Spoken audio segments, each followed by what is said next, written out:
Assalamualaikum warahmatullahi wabarakatuh. Perkenalkan, nama saya Diki Tama Putra dengan NPM 2021020048, Prodi Hukum Tata Negara.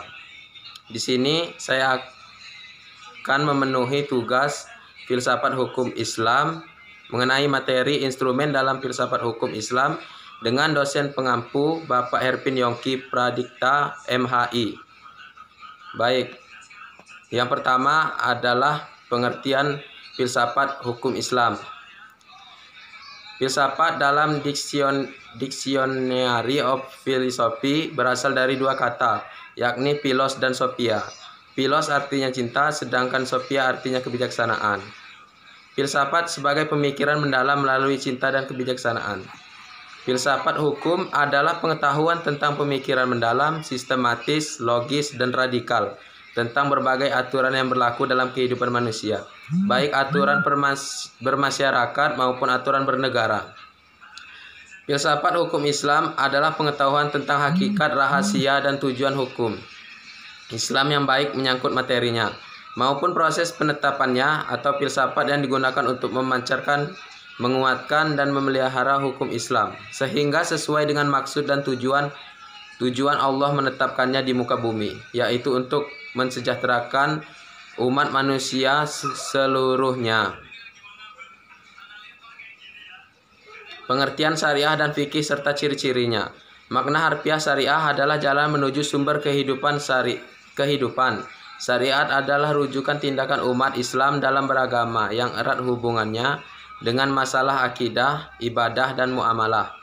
Secara etimologi, syariah berasal dari bahasa Arab syara yasra'u syarawan syariatan, yang berarti jalan ke tempat air. Kata ini kemudian dikonotasikan oleh bangsa Arab dengan jalan yang lurus yang harus dituntut.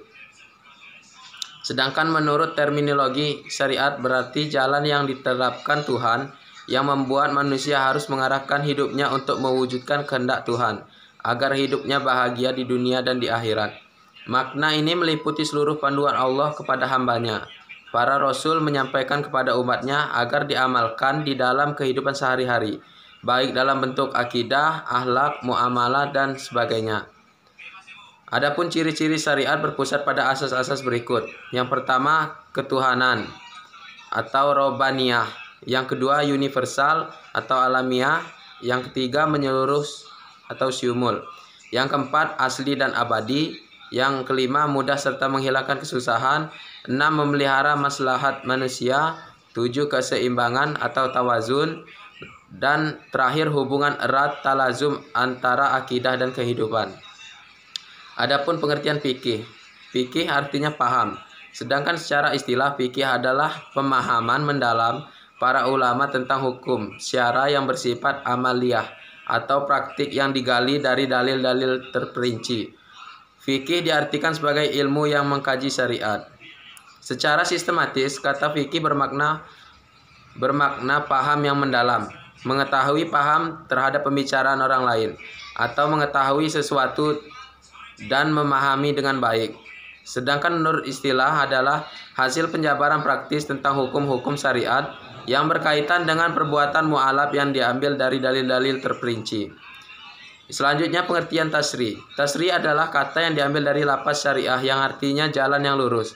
Secara terminologis, tasri oleh para fuqaha dan diartikan sebagai hukum-hukum yang ditetapkan oleh Allah bagi hamba-hambanya yang diungkapkan melalui perantara Rasulullah SAW, agar manusia melaksanakan hukum-hukum tersebut atas dasar keimanan, baik hukum yang berpautan dengan perbuatan badaniyah manusia maupun yang berkaitan dengan masalah akidah, akhlak, dan budi pekerti. Syariah dalam pengertian itu dipetik kata tasri yang artinya menciptakan undang-undang dan membuat kaidah-kaidah. Tasri dalam pengertian tersebut adalah membuat undang-undang, baik undang-undang yang dibuat bersumber dari ajaran agama yang disebut dengan tasri samawi maupun dari perbuatan manusia dan hasil pikirannya yang dinamakan dengan tasri wadi. Pengertian di atas memberikan pemahaman bahwa tasri merupakan proses pembuatan undang-undang yang diambil dari syariat. Oleh karena itu, syariat yang diturunkan oleh Allah Subhanahu wa taala dan yang datang dari Nabi Muhammad SAW belum berarti telah menjadi tasri. Sebaliknya tasri di dalamnya adalah substansi dari syariat Islam. Sekian materi yang dapat saya sampaikan. Saya ucapkan wassalamualaikum warahmatullahi wabarakatuh.